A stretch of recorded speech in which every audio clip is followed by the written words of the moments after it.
Hello everyone, मेरा नाम है गार्गी मिश्रा और हम तैयारी कर रहे हैं बिहार लाइब्रेरियन एग्ज़ाम 2025 के लिए। डे 25 तक में हमने लाइब्रेरी मैनेजमेंट के बारे में पढ़ा था और डे 26 से आज हम एक नया अध्याय शुरू कर रहे हैं, जिसके अंतर्गत हम आज लाइब्रेरी जो different kinds of library organisations होती हैं उसके बारे में पढ़ेंगे। 2-3 दिन पहले पेपर में आया था कि मोस्ट प्रोबेबिलिटी नेक्स्ट मंथ जो है वो एसस्टैट की परीक्षा जो है वो हो सकती है। ठीक है, तो मैं थोड़ा सा, अभी नोटिफिकेशन आया नहीं है, लेकिन जो टीचरों की जो पात्रता परीक्षा थी उस आधार पर क्या पैटर्न हो सकता है वो हम देखते हैं। एसस्टैट की जो परीक्षा होगी लाइब्रेरियन के लिए, ठीक है, लाइब्रेरियन के लिए जो होगी बहुत ज़्यादा उम्मीद है अगले मंथ में नोटिफिकेशन आ जाए और बहुत जल्दी एग्ज़ाम भी करवा लेंगे। इसमें 150 प्रश्न रहेंगे, ठीक है, कुल 150 प्रश्न, 150, और टाइम रहेगा 2.5 घंटे का, 2 घंटे 30 मिनट, यानी कि 150 क्वेश्चन और 150 मिनट। हर एक प्रश्न के लिए आपको कितना समय मिलेगा? 1 मिनट का समय मिलेगा, ठीक है।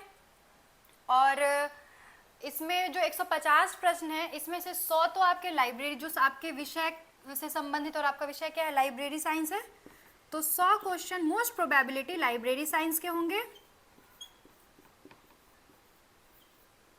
और जो बाकी बचे 50 क्वेश्चंस हैं वो general science, GK, teaching aptitude, जिसको हम लोग शैक्षणिक योग्यता बोलते हैं, इन सब से रिलेटेड होंगे, ठीक है। 100 क्वेश्चन आपके लाइब्रेरी साइंस के और 50 क्वेश्चन जीके, जीएस और टीचिंग एप्टीट्यूड के होंगे। और एक चीज़ और है, निगेटिव मार्किंग, निगेटिव मार्किंग नहीं होगी,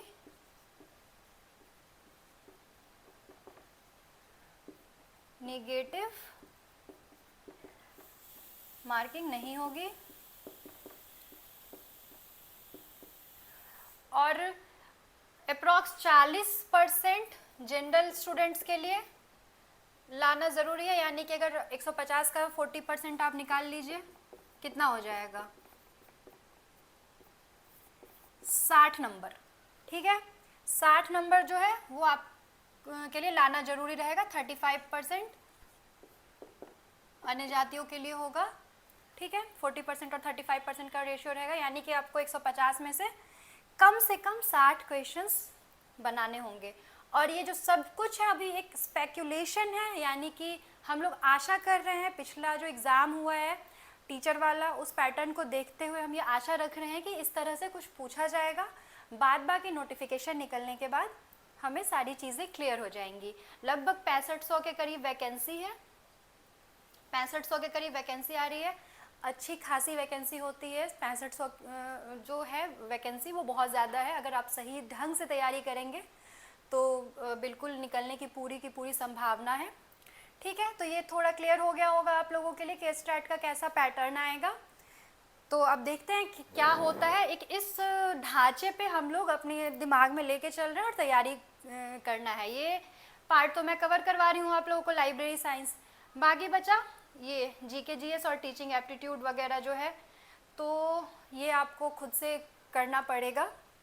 ये वाला जो 50 मार्क्स का पार्ट है, बहुत ज़्यादा अगर टीचिंग एप्टीट्यूड वाला मैं ट्राई करूँगी कि मैं करवा दूँ, ठीक है, नहीं तो लेकिन लाइब्रेरी साइंस जो है ये मैं पूरा का पूरा आपको करवाऊँगी। तो आगे बढ़ते हैं हम। निगेटिव मार्किंग नहीं है, 150 प्रश्न है, 60 क्वेश्चन, चाहे किसी भी कैटेगरी से हो आप दिमाग में लेके चलिए कि आपको 65 नंबर लाना है। कैटेगरी की SC ST OBC जनरल कोई भी कैटेगरी के हो, आप अपने दिमाग में लेके चलिए कि हमें कम से कम 65 नंबर का हमें टारगेट रखना है जो हमें अचीव करना है, ठीक है। आगे बढ़ते हैं हम। आज की कक्षा विभिन्न तरह के जो लाइब्रेरी ऑर्गेनाइजेशंस हैं उसके बारे में है। जो मैं अभी लाइब्रेरी ऑर्गेनाइजेशंस के बारे में बताऊंगी वो पूरा का पूरा फैक्चुअल है, बहुत सारे डेटा हैं इसमें और जो आपको याद रखने की ज़रूरत है। अभी मैं एक पढ़ाऊंगी, दो पढ़ाऊंगी, आपको लगेगा कि हाँ ये, लेकिन जब सारे के सारे ऑर्गेनाइजेशन आप पढ़ लोगे ना तो वो मिक्स होने लगेगा कि अच्छा कौन सा ईस्वी कब, किसके संस्थापक कौन, किसका जो हेडक्वार्टर है कौन से शहर में है, विभिन्न, या किसका कौन सा पब्लिकेशन है, वो जाके मिक्स हो जाएगा। इसीलिए पढ़ाने के बाद बार बार उसको रिवाइज की ज़रूरत पड़ेगी आपको। ठीक है, तो शुरू करते हैं। राजा राम मोहन राय लाइब्रेरी फाउंडेशन और यूजीसी के बारे में मैं आपको पहले बता चुकी हूँ। इसके अंतर्गत में जो हम लोग नेक्स्ट शुरू करते हैं वो है राष्ट्रीय पुस्तकालय और सूचना नीति। राष्ट्रीय पुस्तकालय, राष्ट्रीय पुस्तकालय और सूचना नीति, सूचना नीति, इसका नाम है नेपलिस, NAPLIS, नेशनल फुल फॉर्म बहुत इंपॉर्टेंट है ऑर्गेनाइजेशन वाले में, उसको एकदम, वो मेरे सर बोलते थे, AK ठाकुर सर, मैथ्स पढ़ती थी मैं उनसे 11th-12th में, तो वो कहते थे कि ब्लड में याद कर लेना है, तो बस उन्हीं को मैं कॉपी कर रही हूँ कि आप लोग भी ब्लड में याद कर लीजिएगा इस चीज़ को। नेशनल पॉलिसी ऑन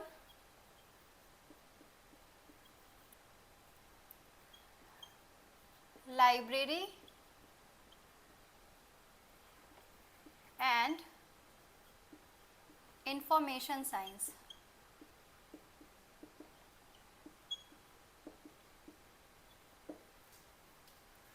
ठीक है, national policy on library and information science, नहीं सिस्टम यहाँ पे होगा, ये साइंस ही हमेशा याद रहता है दिमाग में, सिस्टम। ठीक है, नेपलिस का फुल फॉर्म है national policy on library and information science. चलिए इसके बारे में फटाफट से कुछ तथ्य हम देख लेते हैं। 1985 में, 1985 ईस्वी में professor DP Chattopadhyay, DP Chattopadhyay, ठीक है, के अध्यक्षता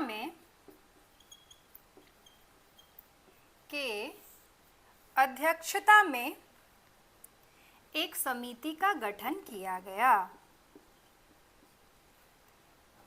एक समिति का, नेपलिस के लिए, ये पूरा एक सेंटेंस बन जाएगा, यहाँ से लिखिएगा, नेपलिस के लिए 1985 ईस्वी में प्रोफेसर DP चट्टोपाध्याय की अध्यक्षता में एक समिति का गठन किया गया।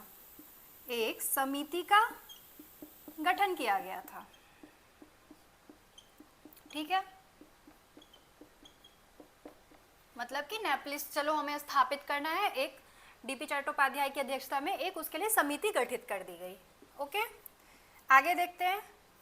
डॉक्टर BP बरुआ, नाम बहुत इंपॉर्टेंट है, याद रखिएगा, डायरेक्ट क्वेश्चंस आते हैं।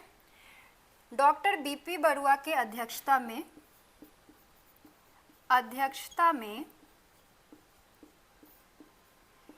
RRRLF ने 1981 में एक कार्यकारी दल का गठन, एक कार्यकारी दल का गठन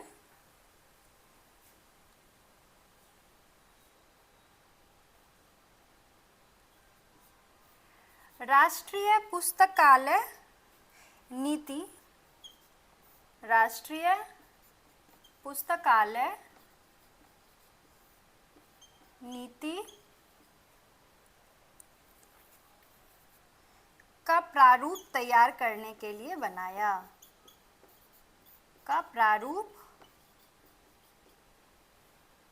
करने के लिए बनाया। ठीक है, फटाफट से स्क्रीनशॉट्स लीजिए, फिर हम आगे बढ़ेंगे। देखिए, नेपलिस का फुल फॉर्म आपने देख लिया। 1985 में प्रोफेसर DP चट्टोपाध्याय के अध्यक्षता में एक समिति का गठन किया गया। ठीक है, कि नेपलिस के लिए, अब ये बनी नहीं है, नेपलिस के लिए समिति का गठन किया गया, ठीक है। फिर डॉक्टर बीपी बरुआ की अध्यक्षता में RRLF में राजा राम मोहन राय लाइब्रेरी फाउंडेशन ने 1981 में एक कार्यकारी दल का गठन किया जो राष्ट्रीय लाइब्रेरी नीति पुस्तकालय नीति का प्रारूप तैयार करेगा। प्रारूप का अर्थ होता है ड्राफ्ट।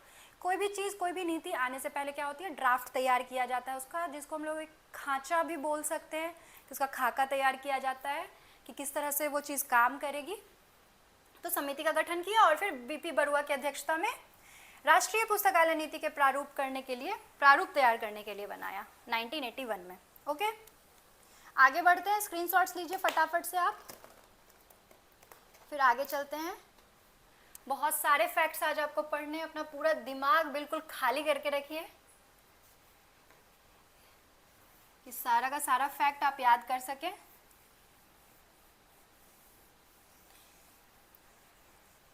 याद करना सबसे मुश्किल काम लगता है मुझे दुनिया में।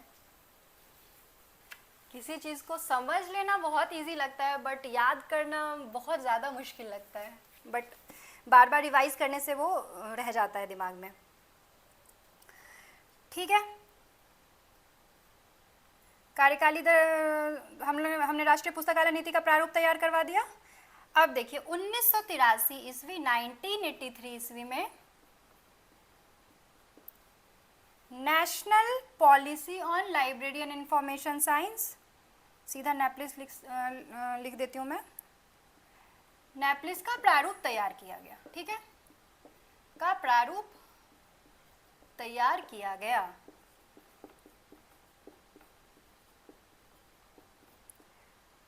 जिसके आधार पर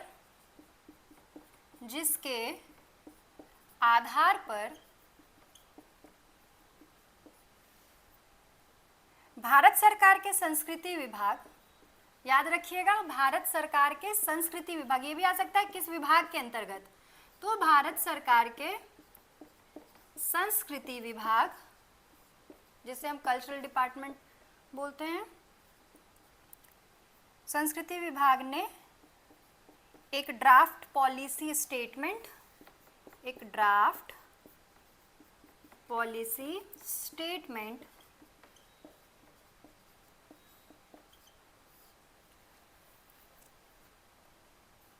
जारी किया तथा, जो हम ऊपर ही लिख चुके थे, तथा 1985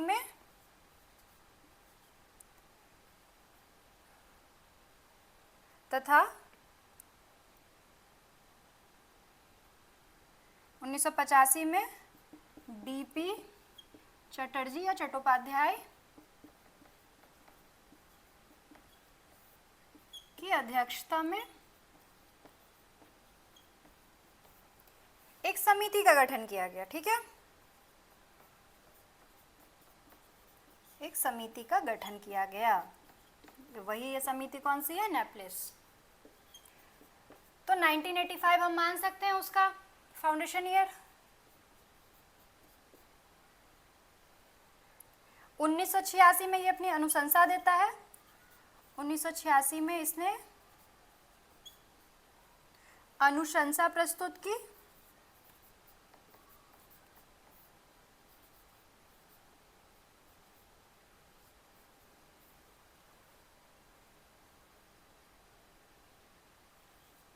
ठीक है, जिस पर विचार करने के लिए मानव संसाधन ने एक समिति का गठन किया गया और अभी भी सरकार के पास ये विचाराधीन है। तो याद रखिए क्या क्या हमें याद रखना है। 1983 ईस्वी में नेपलिस का प्रारूप तैयार किया गया, प्रारूप ड्राफ्ट तैयार किया गया, और उसी के आधार पर कि अब खांचा तैयार हो गया था कि चलो इसको काम कैसे करना है, तो अब क्या हो रहा है, उस पर काम हो रहा है। तो जिसके आधार पर भारत सरकार के संस्कृति विभाग ने, याद रखिएगा संस्कृति विभाग ने एक ड्राफ्ट पॉलिसी स्टेटमेंट जारी किया और 1985 में डीपी चट्टोपाध्याय को अध्यक्ष बनाया के नेपलिस समिति का क्या किया, गठन किया गया, ठीक है। 1986 में इसने अनुशंसाएं दी ये मानव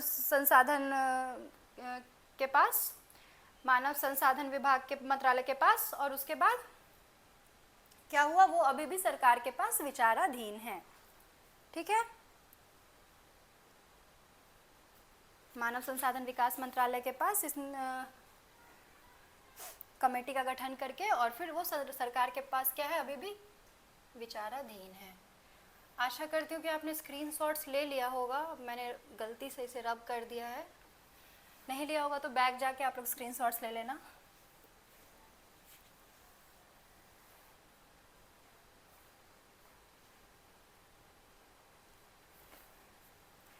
संस्कृति मंत्रालय द्वारा, इसी का हम लोग आगे पढ़ रहे हैं, संस्कृति मंत्रालय द्वारा इसके कार्यान्वयन यानी कार्य करने के लिए, एक शब्द उसका कार्यान्वयन होता है, कार्यान्वयन के लिए एक वर्किंग ग्रुप की स्थापना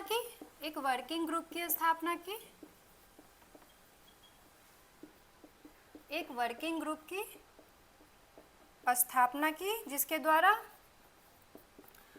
1993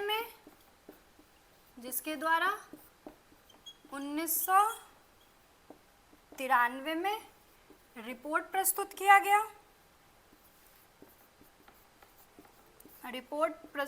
गया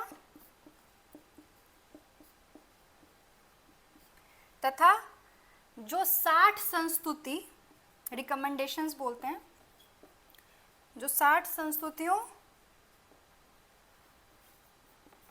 जो नेपलिस द्वारा किया गया था,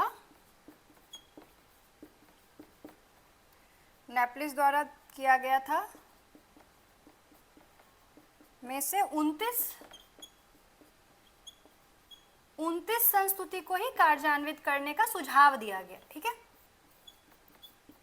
कार्यान्वित करने का भी सुझाव दिया गया, याद रखें, कार्यान्वित करने का सुझाव दिया गया। ठीक है, तो देखा आपने क्या हुआ है, पूरा नेपलिस कैसे स्थापित हुआ है। इसका स्क्रीनशॉट्स लीजिए, कैसे नेपलिस स्थापित हुआ देखा। डॉक्टर बीपी बरुआ द्वारा 1981 में आरआरएलएफ के द्वारा क्या हुआ कि डॉक्टर बीपी बरुआ द्वारा की अध्यक्षता में ऐसा सुझाव दिया गया कि नेशनल पुस्तकालय पॉलिसी, नेशनल लाइब्रेरी पॉलिसी का क्या मतलब कि होना था। ठीक है, नेशनल लाइब्रेरी पॉलिसी नाम है ना इसका। हाँ, राष्ट्रीय पुस्तकालय नीति का प्रारूप तैयार किया जाएगा, ऐसा डॉक्टर बीपी बरुआ के द्वारा, आरआरएलएफ के द्वारा डॉक्टर बीपी बरुआ के अध्यक्षता में प्रारूप तैयार करने हेतु एक समिति का गठन किया गया।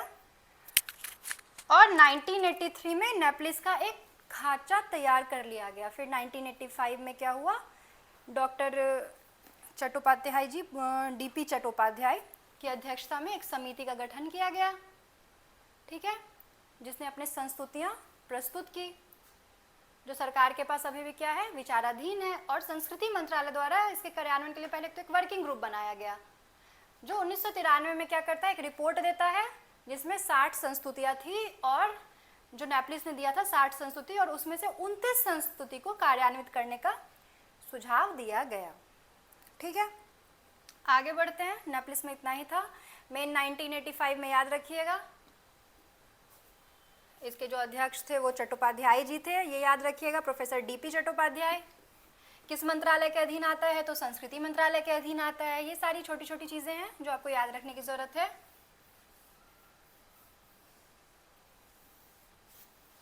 अब हम अपने नेक्स्ट ऑर्गेनाइजेशन की तरफ चलते हैं, जिसका नाम है ईला, ILA।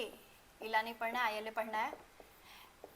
Indian library association. ठीक है, एसोसिएशन। भारतीय ग्रंथालय संघ, हिंदी में भारतीय ग्रंथालय संघ। इसकी स्थापना कब हुई है, 1933 ईस्वी में। ठीक है, स्थापना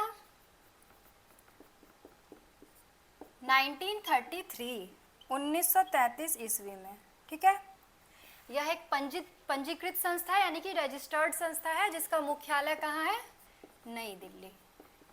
मुख्यालय कहाँ है इसका, नई दिल्ली। ओके, और क्या है ये? यह एक प्रमुख राष्ट्रीय ग्रंथालय संघ है जो सभी व्यवसायिक ग्रंथालयों का प्रमुख है, हेड बना हुआ है, ठीक है, नेतृत्व कर रहा है।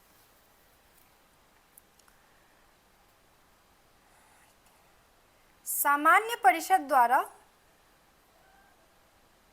ये जो संघ है उसमें एक सामान्य परिषद होती है, सामान्य परिषद द्वारा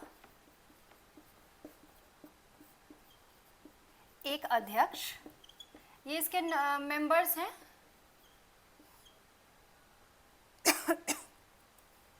ठीक है, इसके काउंसिल के लिए मेंबर्स हैं। सामान्य परिषद द्वारा एक अध्यक्ष, 6 उपाध्यक्ष, 6 उपाध्यक्ष, एक सामान्य सचिव, एक सामान्य सचिव और 20 काउंसिल, 20 काउंसिल सदस्य 2 वर्षों के लिए चुने जाते हैं, ठीक है। तो इसका टेन्योर कितना है? 2 वर्ष के लिए, ठीक है।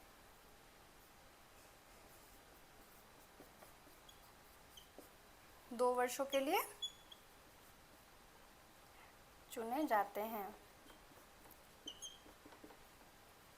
ओके, ये नंबर याद रखिएगा। सामान्य परिषद द्वारा कौन चुनता है? तो सामान्य परिषद चुनता है एक अध्यक्ष, 6 उपाध्यक्ष, एक सामान्य सचिव और 20 काउंसिल सदस्य 2 वर्ष के लिए। इनका टेन्योर कितना होता है? 2 वर्ष। तो क्या होता है? 2 वर्षों के लिए चुने जाते हैं। स्क्रीनशॉट्स लीजिए, फिर आगे बढ़ते हैं।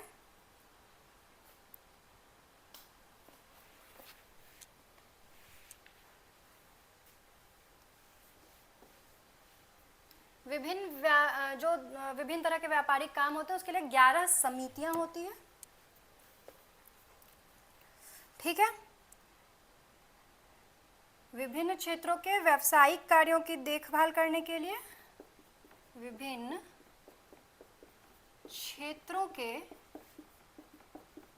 व्यावसायिक कार्य देखने के लिए, देखने के लिए 11 विभागीय समितियां होती है, जिसको हम लोग कमेटी बोलते हैं। समितियां होती हैं, ठीक है, समितियां होती है, ठीक। वर्ष में एक बार, साल में एक बार सामान्य परिषद की बैठक, जो मैंने अभी सदस्यों की संख्या लिखवाई थी, सामान्य परिषद की बैठक अखिल भारतीय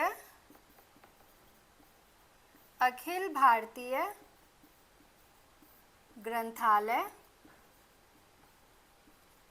संघ के सम्मेलन यानी कॉन्फ्रेंस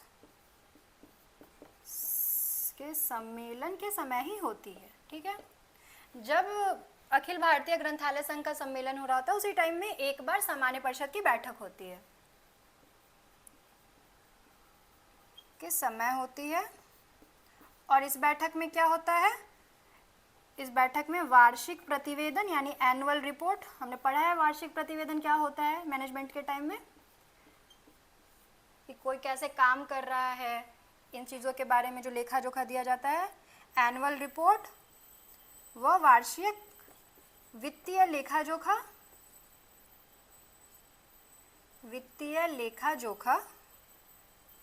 पास होता है, ठीक है, लेखा जोखा पास होता है।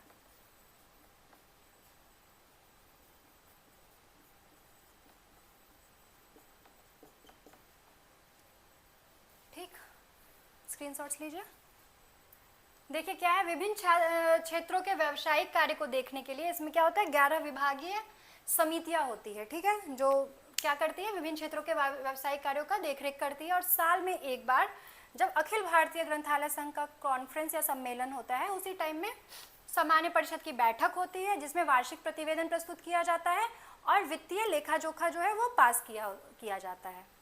ओके, आगे बढ़ते हैं।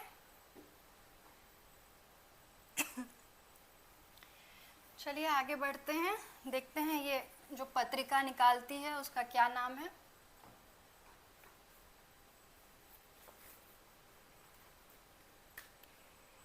एक आधिकारिक मुख्य पत्र के रूप में इला बुलेटिन निकालती है, ठीक है। आधिकारिक मुख्य पत्र के रूप में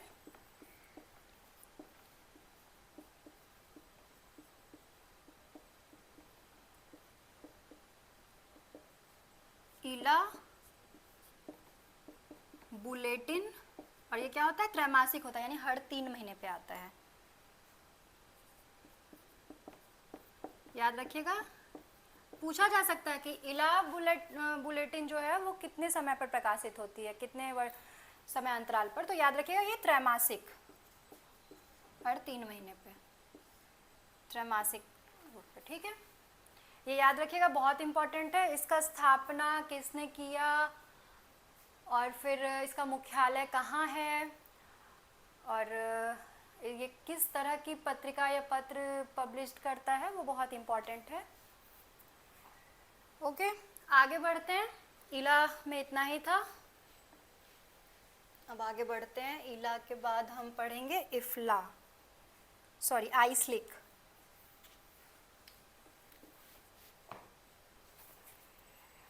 Indian association of special libraries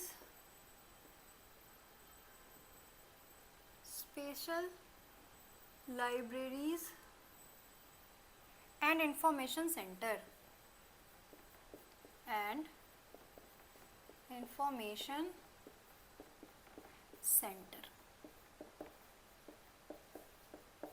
IASLIC। नाम से ही स्पष्ट है किसका प्रतिनिधित्व कर रहा है, तो स्पेशल लाइब्रेरीज का। स्पेशल लाइब्रेरीज मैंने बताया था विशिष्ट पुस्तकालय के बारे में, कि जैसे मेडिकल लाइब्रेरीज हो गई, या सेना से संबंधित कोई लाइब्रेरी है, या सचिवालय से संबंधित पुस्तकालय है, या विधानसभा लोकसभा आदि से जो संबंधित पुस्तकालय है, वो सारी क्या है, स्पेशल लाइब्रेरीज हैं, ठीक है। लेकिन अभी क्या है ना, ये फाउंडेशन तो इसी वजह से किया गया था कि स्पेशल लाइब्रेरी का ये प्रतिनिधित्व करे, लेकिन अब जनरल लाइब्रेरी का भी ये प्रतिनिधित्व करती है, ठीक है। स्थापना किसके द्वारा हुआ था, देखिए, डॉक्टर SL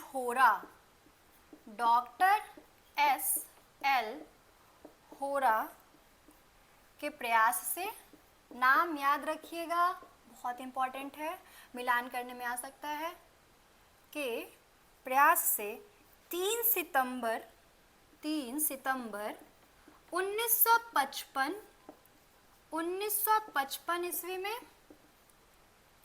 ईस्वी को कलकत्ता में हुआ था, ठीक है, कलकत्ता में। और जो प्रथम अध्यक्ष जो निर्वाचित हुए थे वो भी डॉक्टर SL होरा ही थे। प्रथम अध्यक्ष मैं लिख देती हूँ, प्रथम अध्यक्ष डॉक्टर SL होरा, ठीक है। SL होरा जी ने इसको क्या किया, इसकी स्थापना की 3 सितंबर 1955 ईस्वी में कलकत्ता में, और जो प्रथम अध्यक्ष भी निर्वाचित हुए वो डॉक्टर SL होरा ही हुए थे।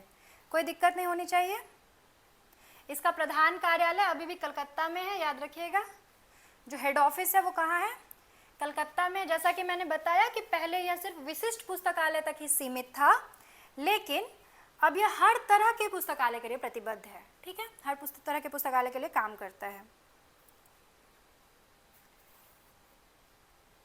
इसमें भी इसके सामान्य परिषद 2 वर्षों के लिए, इसका भी कार्यकाल 2 वर्षों के लिए, 1 अध्यक्ष, 6 उपाध्यक्ष, 1 कोषाध्यक्ष,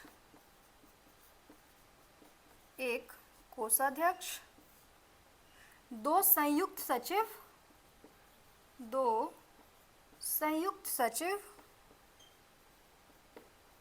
2 सहायक सचिव,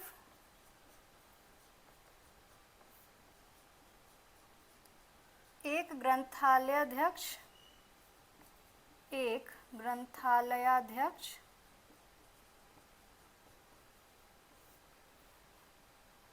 वह 20 काउंसिल के सदस्य चुनता है।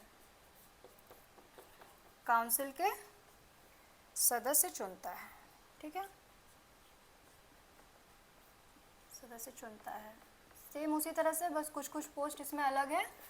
सामान्य परिषद 2 वर्षों के लिए यह भी है, 1 अध्यक्ष, 6 उपाध्यक्ष, 1 कोषाध्यक्ष, 2 संयुक्त सचिव, 2 सहायक सचिव, 1 ग्रंथालय अध्यक्ष और 20 काउंसिल के सदस्य चुनता है। स्क्रीनशॉट्स लीजिए, फिर आगे बढ़ते हैं।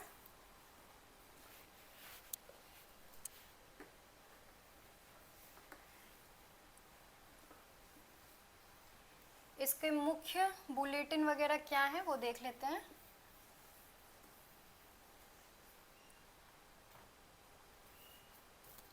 प्रकाशन, पब्लिकेशन कौन कौन से हैं इसके वो जानते हैं। प्रकाशन महत्वपूर्ण है, याद रखने की जरूरत है। प्रकाशन, ओके, प्रकाशन या पब्लिकेशन। पहला है आइसलिक बुलेटिन। आइसलिक बुलेटिन इंग्लिश में ही ज़्यादा बेटर है लिखना इसको। आइसलिक बुलेटिन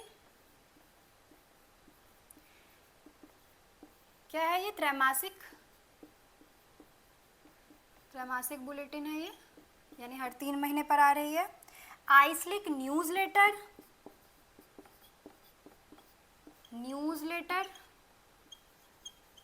ये क्या है? मासिक है, यानी हर मंथ प्रकाशित हो रही है।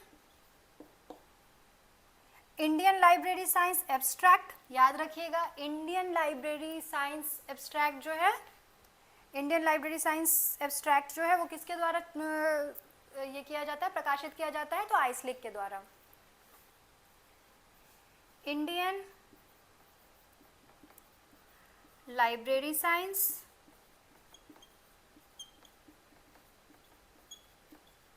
एब्स्ट्रैक्ट, यह क्या है? वार्षिक है, यानी साल में एक बार, और सन 1912 ईस्वी से RIP रिसर्च इन प्रोग्रेस,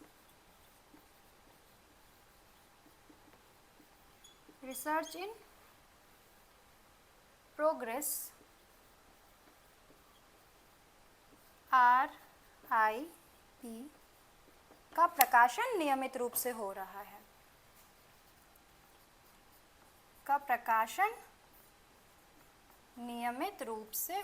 है।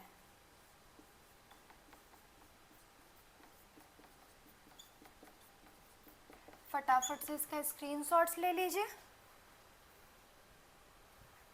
देखिए क्या है, इसे 2 क्वेश्चन बन रहा है कि रिसर्च इन प्रोग्रेस का प्रकाशन कब से हो रहा है? तो 1912 ईस्वी से। और कौन कर रहा है रिसर्च इन प्रोग्रेस का प्रकाशन? तो आइसलिक कर रहा है। उसी तरह से आइसलिक बुलेटिन एक त्रैमासिक पत्रिका है, कौन कर रहा है? आइसलिक। ये तो आपको नाम से ही पता चल जाएगा, आइसलिक न्यूज़लेटर, न्यूज़ है ये, आइसलिक न्यूज़लेटर, आइसलिक बुलेटिन। बस ये याद रखना है कि एक कितना, मतलब जो कितने टाइमिंग पे ये प्रकाशित हो रहा है, इसके लिए बहुत अच्छा वर्ड है जो मुझे याद नहीं आ रहा है। तो ये मासिक है। और ये याद रखिएगा, इंडियन लाइब्रेरी साइंस एब्स्ट्रैक्ट जो कि एक वार्षिक छपने वाला एब्स्ट्रैक्ट है, वो भी कौन कर रहा है? आइसलिक के द्वारा ही प्रकाशित किया जा रहा है। और RIP रिसर्च इन प्रोग्रेस भी 1912 से नियमित रूप से प्रकाशित हो रहा है आइसलिक के द्वारा। स्क्रीनशॉट्स ले लिया होगा आप लोगों ने। तो आज हमने इंडिया के जो मेन ऑर्गेनाइजेशन थे उसके बारे में पढ़ा, कल हम ALA, LA वगैरह के बारे में पढ़ेंगे। आशा करती हूँ कि आपको ये जानकारी समझ आई होगी, और इससे ज़्यादा आशा करती हूँ कि आप इसको याद रखने की कोशिश नहीं करिएगा, याद रखिएगा, क्योंकि एग्ज़ाम में डायरेक्ट क्वेश्चंस इनसे आते हैं और अच्छे खासे क्वेश्चंस बनेंगे। मिलान करने वाला या फिर 1 लाइन मिलान करने वाला, या फिर 3 आपको ऑप्शन दे दे, उसमें से छांटने के लिए बोले कि एक कौन सा मतलब गलत आंसर दे दिया, तो इस तरह के क्वेश्चंस आएंगे। और ये थोड़े से टफ क्वेश्चंस माने जाते हैं, क्योंकि जिसमें सिर्फ एक आंसर होता है वो तो आदमी रिकॉल कर लेता है, लेकिन जिसमें 3 सही हो और 1 गलत हो, उस तरह में थोड़ा सा रिकॉल करने में दिक्कत आती है। तो इसीलिए बार बार रिवीजन की ज़रूरत है आपको, ठीक है, तो इसको भी रिवाइज़ करिएगा। जो मैंने पीछे पढ़ाया है उसको बहुत अच्छे से रिवाइज़ करिएगा। समय बिल्कुल नहीं है, 1 महीने का समय है, लेकिन फिर भी जो अभी तक वीडियो नहीं देखना शुरू किए हैं, अगर आज की डेट से भी देखना शुरू करेंगे तो भी कवर कर सकते हैं। कोई बहुत रॉकेट साइंस नहीं है इसमें, लाइब्रेरी साइंस है ये। बहुत अच्छे से आप लोग समझ सकते हैं, कुछ कुछ फैक्चुअल चीज़ें हैं जो याद कर सकते हैं आप, ठीक है। और साथ साथ अपना जनरल नॉलेज जीएस वगैरह के पेपर पे भी ध्यान दीजिएगा, कम से कम 1 घंटा उसको भी दीजिए, जो न्यूनतम आहर्ता जो है प्राप्त कर सके। कंबाइंड ही होगा दोनों, ऐसा नहीं है कि लाइब्रेरी साइंस का अलग कट ऑफ निकालेगा और जनरल साइंस वाले का अलग निकालेगा। 150 में ही टोटल वो निकालेगा। तो किसी भी एक पक्ष पे अगर आप ज़्यादा अच्छे से ध्यान देते हैं ना, तो आप आराम से जो न्यूनतम आहर्ता है वो आप निकाल सकते हो, ठीक है। तो ज़्यादा से ज़्यादा वीडियो को शेयर करिए ताकि समय नज़दीक है, सभी लोग पढ़ पाएँ। धन्यवाद।